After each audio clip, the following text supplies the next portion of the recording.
4 مراتب ہے تقدیر کے، ایک علم، دوسرا کتابت، تیسرا مشیت اور چوتھا تخلیق۔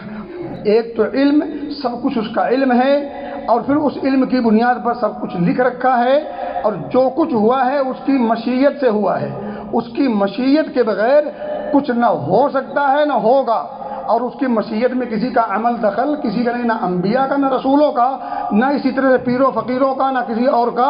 اللہ رب العزت اپنی مشیت میں خود مختار ہے، اور اس کی اس خود مختاری میں کسی کا ادنا بھی کوئی شراکت اور کوئی حصے اور ساجھیداری ہرگز نہیں پائی جاتی۔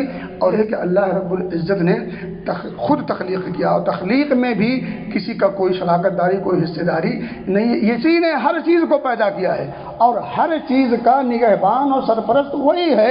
لہو مقالید السماوات والارض، آسمان و زمین کی کنجیاں اسی کے پاس ہیں، اس کے علاوہ کسی اور کے پاس کنجی نہیں ہے۔ جب کسی اور کے پاس ہے نہیں تو کوئی اور عمل دخل اور قدرت کیسے رکھ سکتا ہے؟ مختار کل کوئی نہیں سوائے اللہ کے، کسی کا کوئی عمل دخل نہیں، اس پوری کارگاہ ہستی میں کسی کا ادنا درجے کا کوئی عمل دخل نہیں ہے، کسی کا کوئی اختیار نہیں ہے۔ اگر کوئی اختیار ہے تو صرف اور صرف اللہ رب العزت کو ہے، اور اس نے یہ اختیار کسی کو دیا بھی نہیں۔ اختیار والے نے اپنا اختیار اپنے پاس رکھا ہے، پھر کسی کی مجال کیا کہ اس میں کچھ عمل دخل کرے یا کچھ انٹرفیئر کرے۔ تو میرے بھائیوں اور دوستو، یہ 4 مراتب یاد رکھیں۔